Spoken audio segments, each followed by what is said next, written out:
하나님이 우리에게 원하시는 것은 거룩과 순결입니다. 하나님은 왜 거룩과 순결을 원하시는가?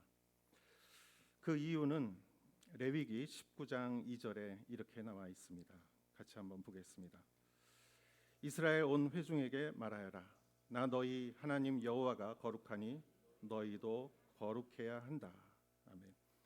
우리가 거룩해야 하는 이유는 바로 하나님이 거룩하시기 때문입니다. 아버지가 거룩하기 때문에 자녀도 거룩해야 하는 것이죠. 미국은 신발을 신고 집안을 들어가지만 일본은 신발을 벗고 집안을 들어갑니다.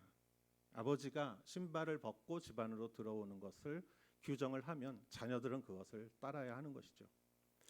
하나님은 거룩하시기에 모든 자녀들에게는 거룩하기를 원하십니다.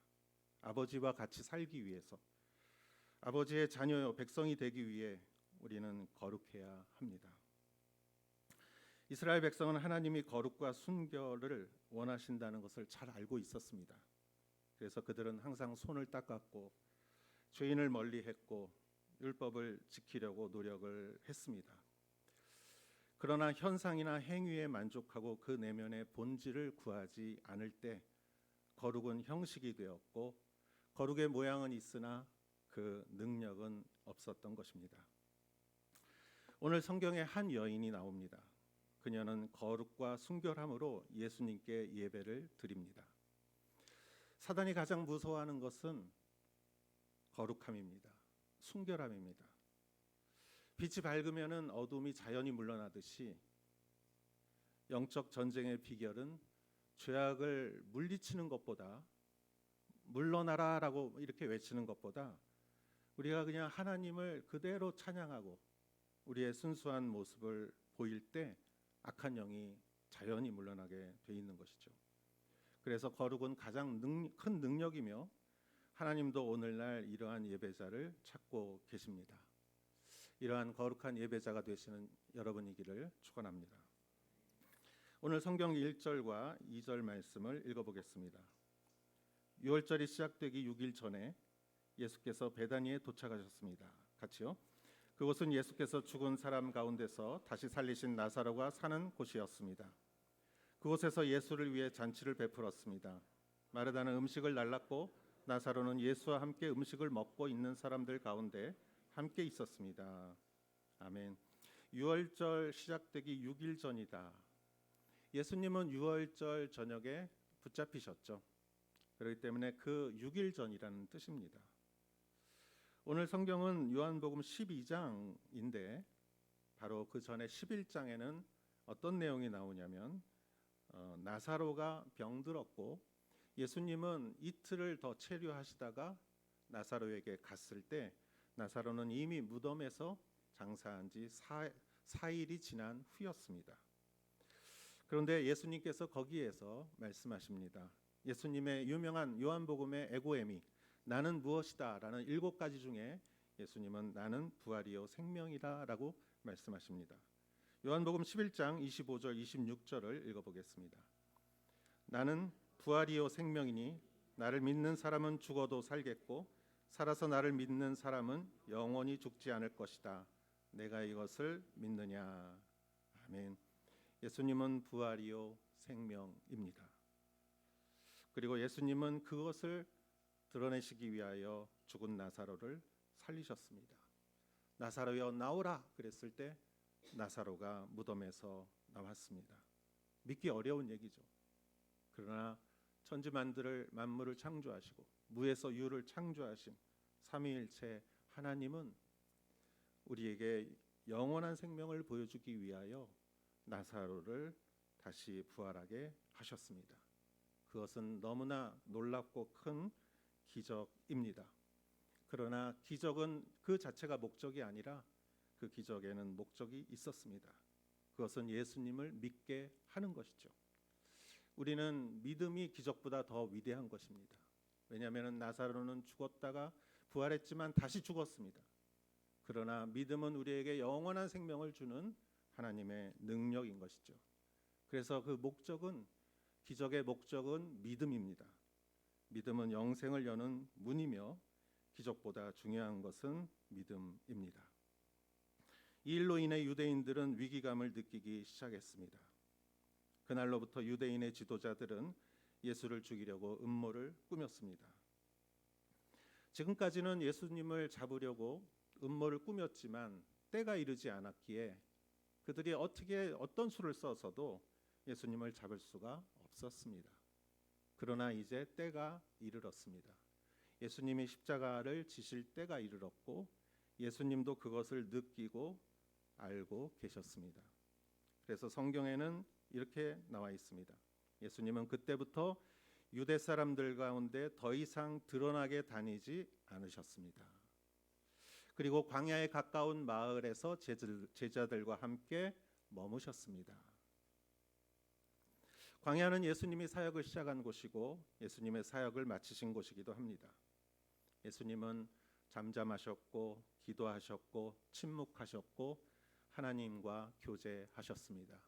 십자가를 준비하셨고 십자가를 앞에 두고 예수님은 몸을 움츠리셨습니다. 그리고 다시 세상에 나온 본문이 오늘의 본문입니다.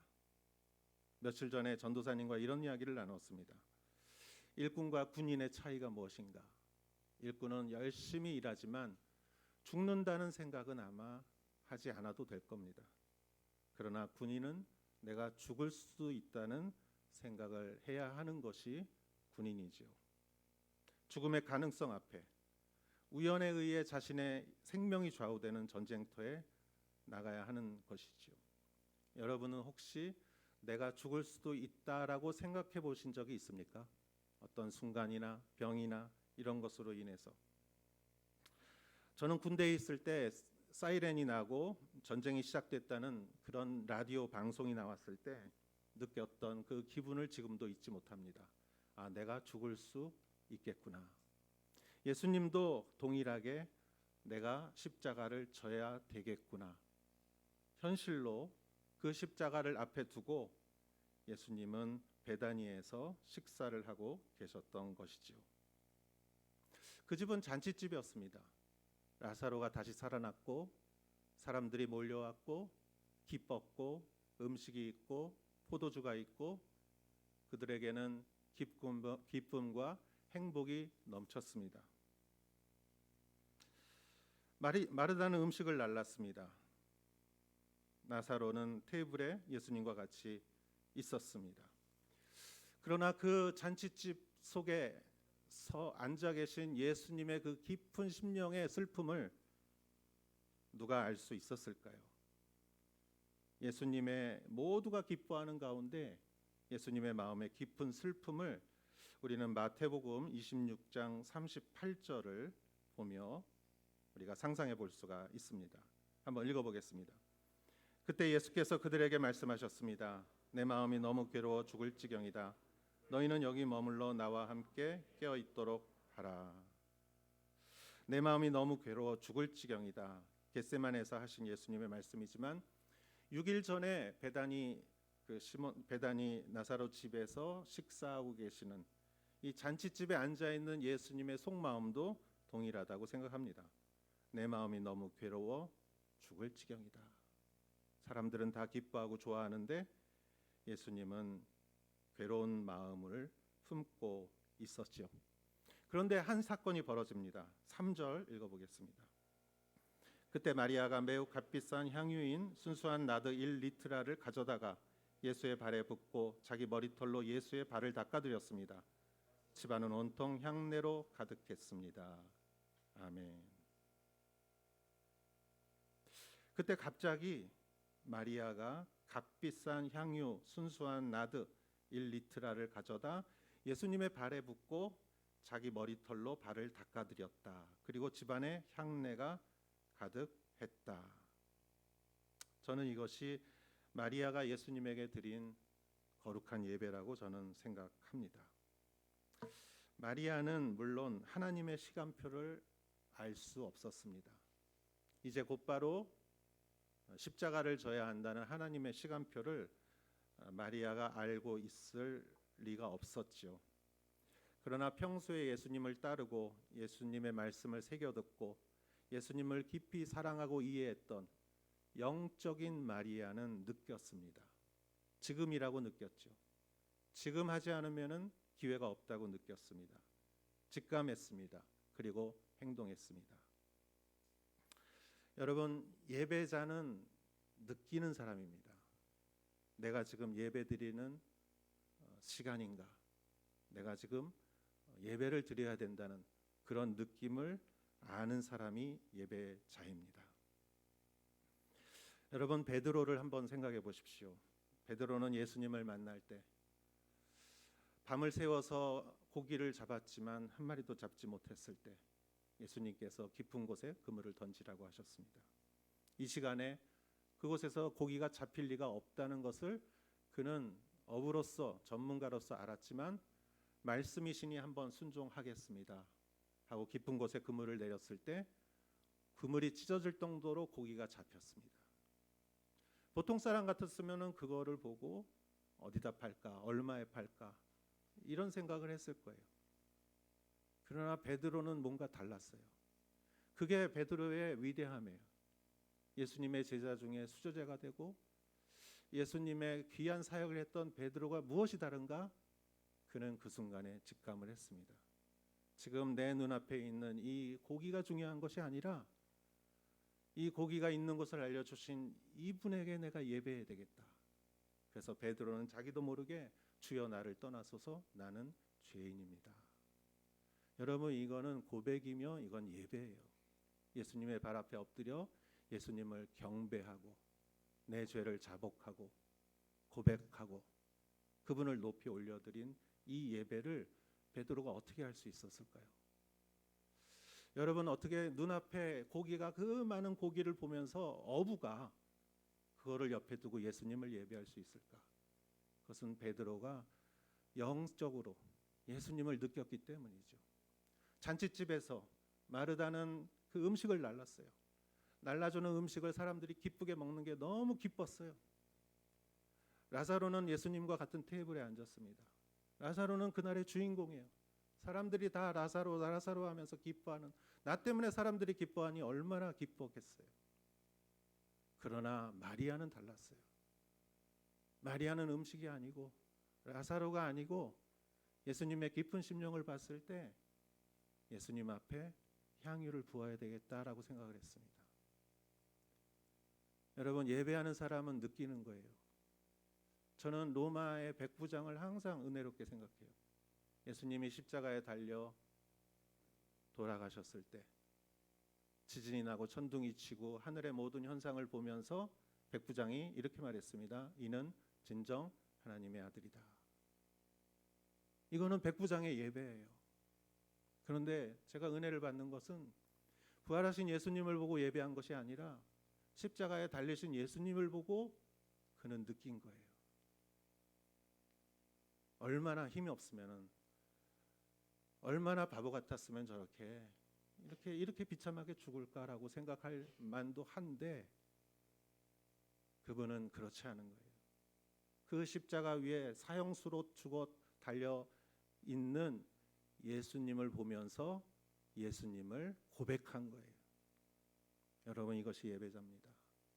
여러분, 예배는 화장실에서도 드립니다. 화장실 청소하면서, 우리가 바닥을 청소하면서, 우리가 교회 의자를 정리하면서. 온누리교회 장로님은 화장실 청소부터 해요. 화장실 청소, 섬기는 리더십. 그러면서 내가 이 웬 은혜인가, 하나님의 집에 복도에 서 있는 사람, 안내하는 사람,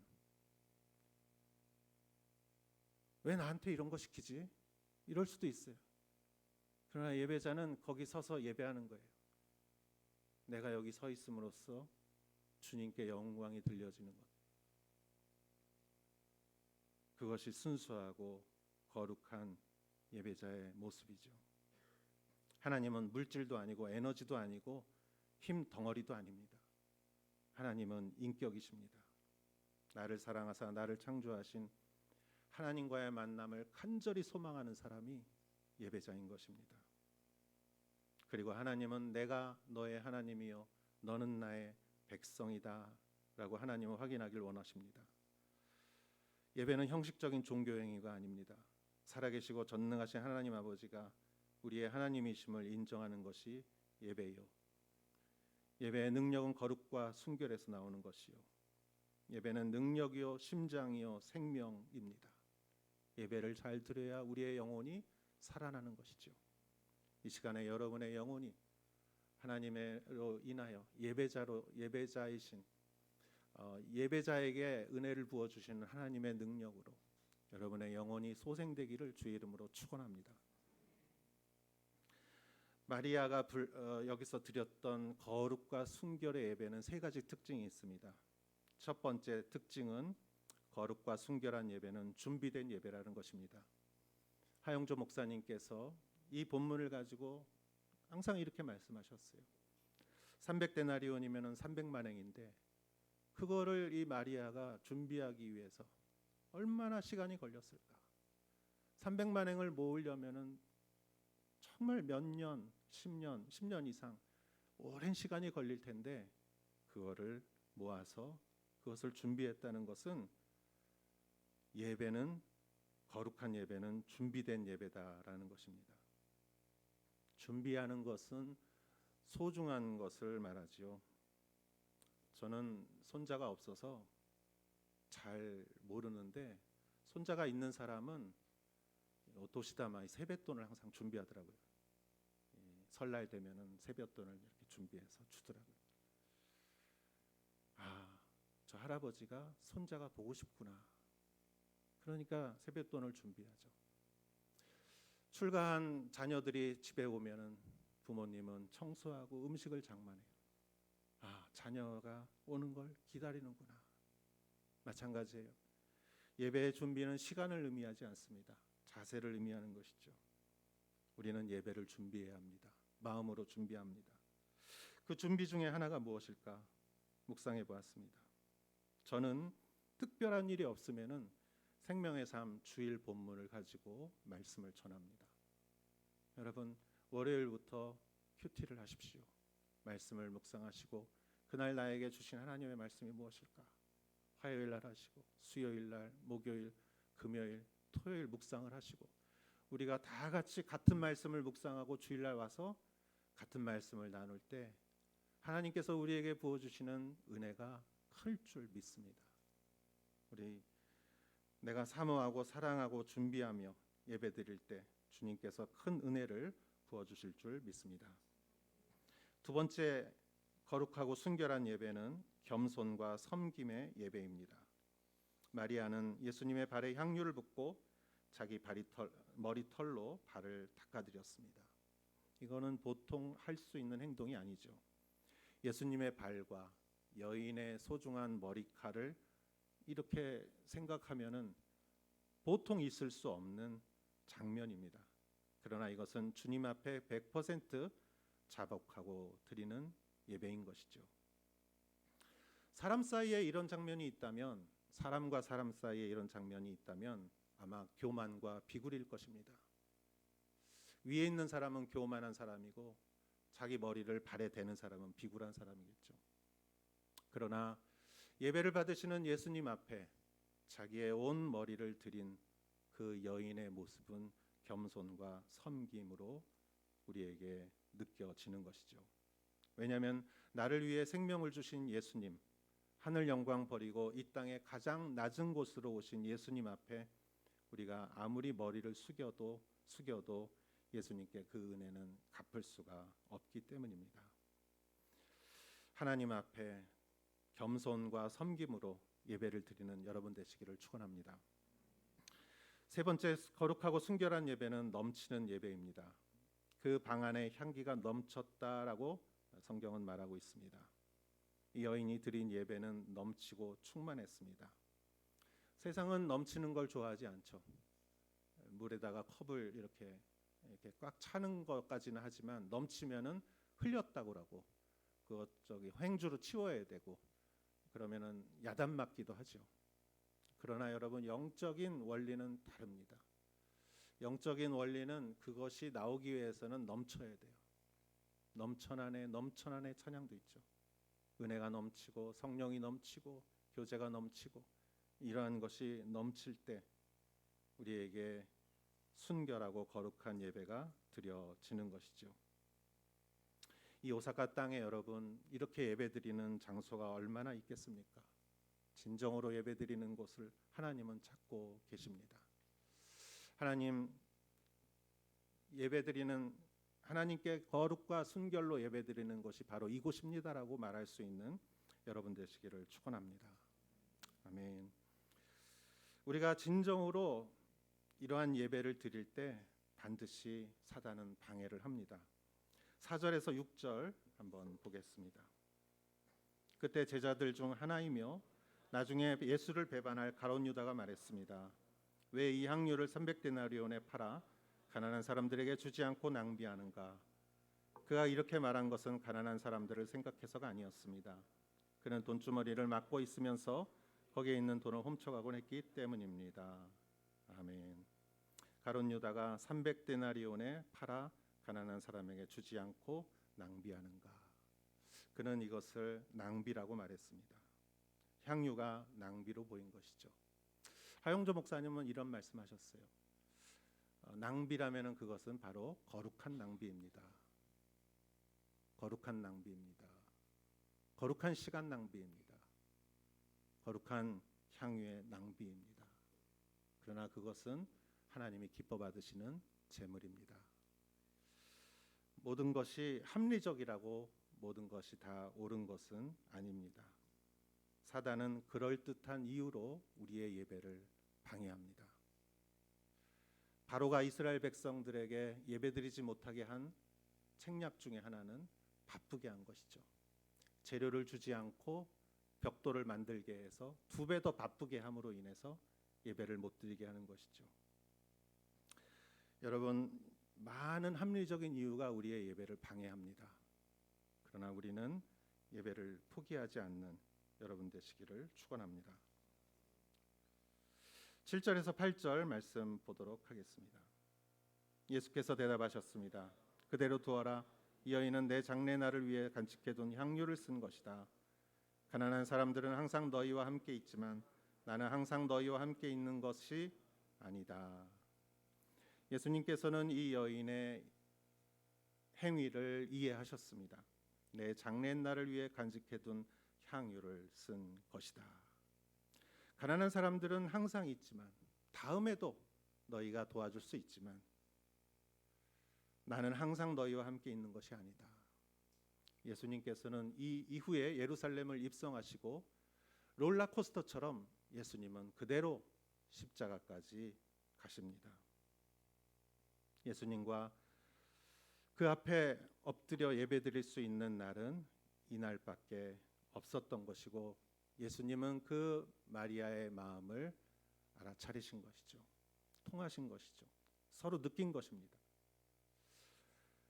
여러분, 우리가 많은 사람들이 웅성하는 속에서 그 소리는 알아듣지 못하다가 갑자기 여러분의 이름이 튀어나오면은 이름은 확실히 들리지 않습니까? 그것과 같이 예수님께서는 우리의 예배를 받아주시고 우리의 예배를 아시는 예수님임을 믿으시기 바랍니다.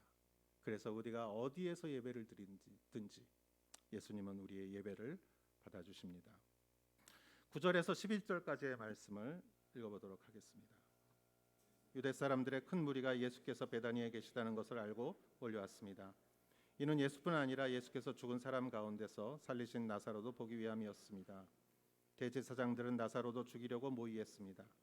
그것은 나사로 때문에 많은 유대 사람들이 떨어져 나가 예수를 믿기 때문입니다. 아멘. 이제 나사로도 죽이려 했습니다. 그들은 유대 사람들이 떨어져 나갔다라는 표현을 씁니다.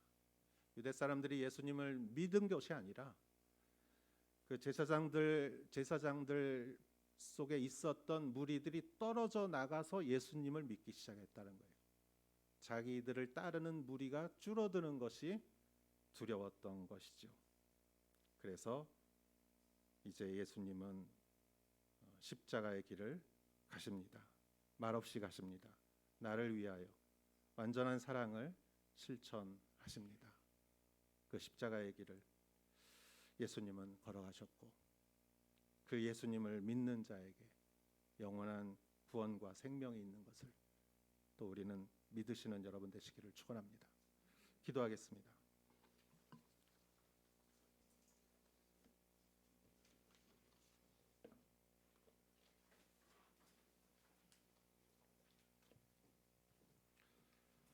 하늘의 하나님 아버지, 비가 오는 날씨 가운데 주님을 사모하여 예배의 자리에 모인 모든 성도님들을 축복하옵소서. 아버지 하나님, 한 분 한 분을 축복하시고 이국에 살면서 어렵고 힘든 여러 고난 속에서도 주님이 항상 함께 동행하시고 우리를 위로하시고 깊은 사랑으로 우리를 안아주심을 느끼게 하옵소서.